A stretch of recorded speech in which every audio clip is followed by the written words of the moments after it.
Dagitoy tinak iwanwan kas kay papanan kalagiti sorsorat. Tadi gito tinnain sorsoro idi na Apostol Pablo gapo itiregtana ket isuna idi na ito black ket bimbangon. Kasta mo titintayo panagpamati kabsat nga kailangan nga digitoy no anyaman iti na ito black iso bumangon tayo. Iti mabasa iti may kadua Timoteo 2 iti 15. Agawa ang maasirigta iti agparang iti sangawanan iti Dios akas mangmangged. Ama namungan ngawan iti bain na. Nga ramaten iti umiso iti sao iti kinapudno. So di kita kapsatin na imbagbagay di inbalikas na Apostol Pablo gapo iti nasiit apalagpamati na. Iso nga digiti kapsatin tayo mutalaen kas kay papanan na digitoy asasao. Ngahan tayo nga nayunan digiti sasao. No diket digitoy tin tayo laeng. Amon ibalikas padtuan iti kay papanan digitoy asasao. Masapol ngayon tayo aramiden iti nasayaat awagas kay papanan na. So digita. Iti mabasa iti daan atulag iti proverbio 30 isais. Di ka na yun na nagiti sa una dila ket tatubngareng ka ket masarakan ka amang ulbod. So di kita tinay bagbaga iti impaunay-unay nanipod iti daan atulag iti libro ni Moises di kita. Hantay ko mga aramaten akas iti palawag laeng ngawan kakaiskan na no diket alaen tayo iti napateg ken umiso kay papanan digitoy akay papanan na abalikas. Tadi kita pamaneknek mga tayo matiti baro atulag iti paset na pong Hesus Kristo gapo kadigitoy ngan tayo adadaelen uno na yunan kas ibagbagana ditoy. Mabasa iti Galacia 3 iti 15. Kakabsat ag sa uwapas ugali kadigiti tao. Uray no tulag laeng iti tao. No mapatalgadanen uray siya sino saan na mabalin adadaelen wenno nayunan.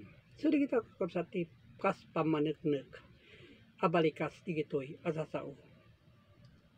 Tadi gitoy kas na espirituan imay laeng na pong Hesus Kristo gapo iti lukot laeng iti pagbasaan. Mabasa iti Hebreo 10 iti 7. Kinuna nga umayak iti lukot iti pagbasaan. Anay surat iti may papan kanyak. Digita tinay bagbaga iti inyad adal na pong Hesus Kristo baten digitoy asasao. Kas nagloryaan nga kay papanan na. Iti mabasa iti umuna Timoteo 1 iti 11. Kas mayanor iti nagloryaan nga ebanghelyo iti bendito iti Dios iso iti naitalag kanyak. Iti kita idi na imbagbaga idi inyad adal na Apostol Pablo digita kay papanan na. Tayo ti kay papanan digitoy alinaon iti Biblia may panggep iti nasantuan adiso. Ngadamot laeng iti uneg tayo iti panunot tayo digita kay papanan digiti abalikas.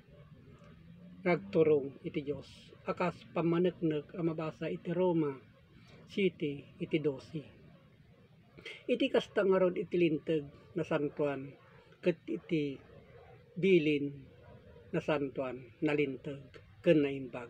So di kita kabsat ngayon na ibagbaga iti aramiden tayo kas na santuan kas naimbag ngayon tayo aramiden. So di kita timpaunay-unay digiti napudno anagpamati akas digiti adalan na pong Hesus Kristo digitoy tindas norsorot kay papanan na. Iso nga kapsat digitoy adalan tayo kadigitoy akay papanan na. Utuben tayo Ket agyamanak digitoy ngayon nakipapaabot iti Dios kinapong Kristo kas nagsagaba kadigitoy asasao kasta met iti daan na tulag ni Moises ken iti dadduma ni Isaias, Jeremias, Ezekiel, Daniel ken iti dadduma pay amabasa iti linaon iti Biblia amamadto sudi kita ket agyaman nakakabsat taado iti nakaala iti kastoy apamayan. So kada tayo kabsat agsugimat tayo kadagitoy akay papanan na abalikas tilinaw iti Biblia kas na espirituan apalawag. Ket agyaman nakakabsat iti ipapaabot iti Facebook kastamet iti YouTube amabasa ken mabuyayo. So dito kabsat adalin nyo adalaing kas kay papanan na ket agyaman iti Dios Ama nakabalin iti so amin. Amen.